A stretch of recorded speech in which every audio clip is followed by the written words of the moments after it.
Have you ever wondered how one wrong message could rewrite your entire destiny? What if the mistake you feared most became the miracle you'd been praying for? It was 3 a.m. when I finally collapsed onto my secondhand couch. My back ached, my hands trembled, and my eyes burned from scrubbing marble floors for 18 hours straight. The twins, Emma and Ethan, were sleeping in the tiny bed we all shared, their little faces calm and angelic. Watching them sleep was the only time my heart didn't ache. For a moment, I almost believed everything would be okay. Almost. When I opened the refrigerator, reality hit like a slap. Empty. Just half a bottle of sour milk and a wrinkled apple. That's all. My last $20 had gone to paying the electricity bill. I sank to the floor, pressing my forehead against the cold door, tears slipping silently down my face. 6 months. That's how long it had been since Damon, my husband, walked out. He took everything, our savings, our car, our peace. I need space to find myself, he'd said. But the truth was, he didn't want a wife struggling with twins. He wanted freedom. Now here I was, alone, hungry, exhausted, trying to keep our lives from falling apart. With shaking hands, I picked up my cracked phone and typed a desperate message to my sister Rachel. Rachel, I know you're tired of helping me, but the twins haven't eaten since yesterday. Could you lend me $40 for groceries? Please, I'll pay you back.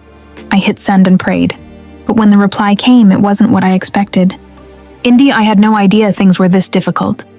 Of course, I'll help. Come to my office tomorrow at 9. We'll talk about a long-term solution. I blinked, confused. Rachel didn't have an office. Then I looked at the number. It wasn't Rachel. It was Harrison Blake, my boss. The millionaire whose mansion I cleaned twice a week. Panic exploded in my chest. I'd just sent a begging text to my employer. He'd think I was unstable. He'd fire me for sure. My fingers flew over the screen. Mr. Blake, I'm so sorry. That message wasn't meant for you. Please ignore it. His reply came seconds later. Don't apologize, Indy. The offer stands. 9 a.m. tomorrow. My office. We'll figure this out together. We'll figure this out together. 6 words that shattered my walls. I didn't sleep that night. I sat by the window, watching the city lights fade into dawn, wondering if maybe, just maybe, this was the lifeline I'd been praying for. At 8:30 the next morning, I dropped the twins off at daycare using my last $18 and walked to the address he'd texted. As the massive glass tower of Blake Industries came into view, my knees nearly buckled. This meeting would change everything. I just didn't know how much. Harrison Blake's office wasn't what I expected. No marble, no gold, just warm sunlight, shelves of books, and family photos. It felt human. When he smiled at me, I saw genuine concern, not pity. Indy, thank you for coming, he said. Please sit. I clutched my faded handbag and whispered, if this is about the text, I'm sorry. I understand if, he raised his hand gently. I didn't call you here to fire you. I called you because I should have helped you months ago. My breath caught. Help me? Why? He leaned back, studying me. How much do you know about your husband's work history? The air turned cold. Damon, he worked in sales, said he was laid off before he left. Harrison's eyes softened with regret. Indy, Damon worked for me. At Blake Industries. The world tilted. That's not possible. He never mentioned. He didn't just get laid off, Harrison said quietly. He was fired. For stealing company funds. I froze. My mind went blank. Damon, stealing. Harrison slid a file across the desk. I stared at the papers. Damon's name, his signature, notes about embezzled funds and misuse of company accounts. He forged financial documents, Harrison continued. And when we confronted him, he disappeared. 3 weeks later, he left you. My stomach twisted, but he was still leaving for work every morning. He said he got a new job. He was lying, Harrison said softly. And Indy, there's more. I think he took things from you too.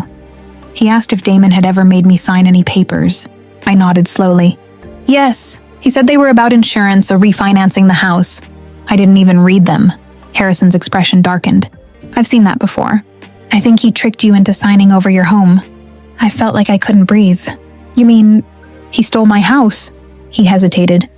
I think he sold it weeks before he left. My vision blurred. My hands trembled so violently I dropped the papers. No, that can't be true. He wouldn't, but deep down I knew he would. Damon had stopped looking at me like I was his wife months before he left. He'd looked at me like I was in his way.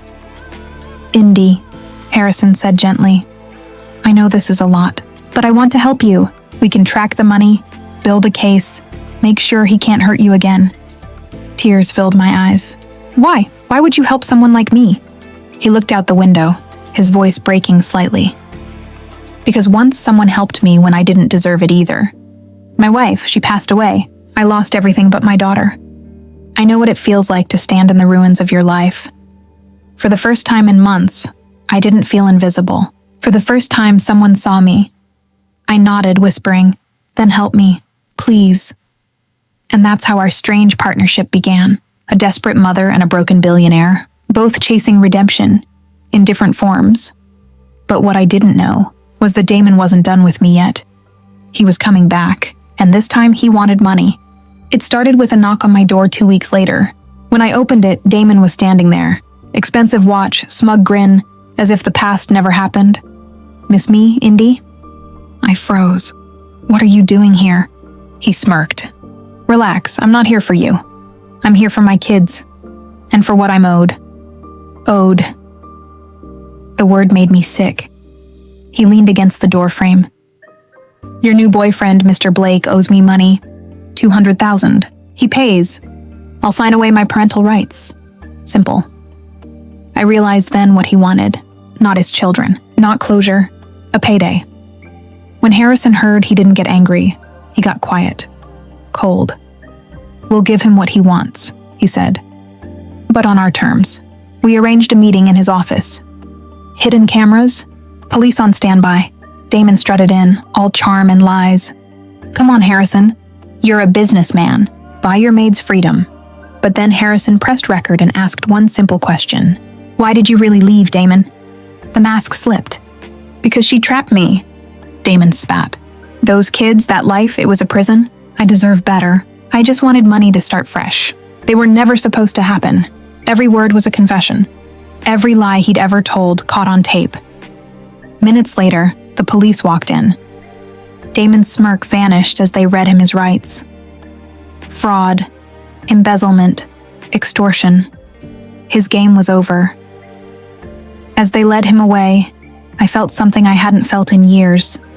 Peace. Months passed. Harrison helped me rebuild everything Damon had destroyed.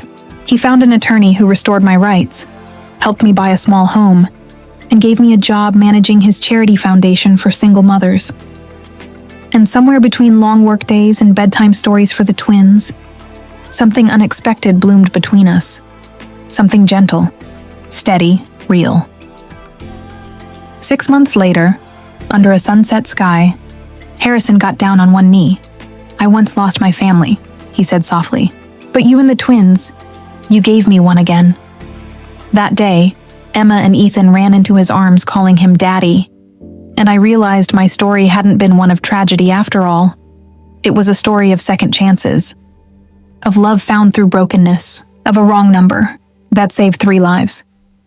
Sometimes life brings us back, to the very place where our pain began. Short pause. But this time she wasn't broken. She was wiser, stronger than ready. Tell me, if the person who destroyed your life came back one day, would you forgive them? Or make them feel the same pain they gave you? I comment below. I read every single one of them. And if this story touched your heart, don't forget to hit the I like button. Subscribe to Truth Brust, because every story hides a truth, and every truth burns in silence. I'll see you in the next episode, with another pain, another truth, another story.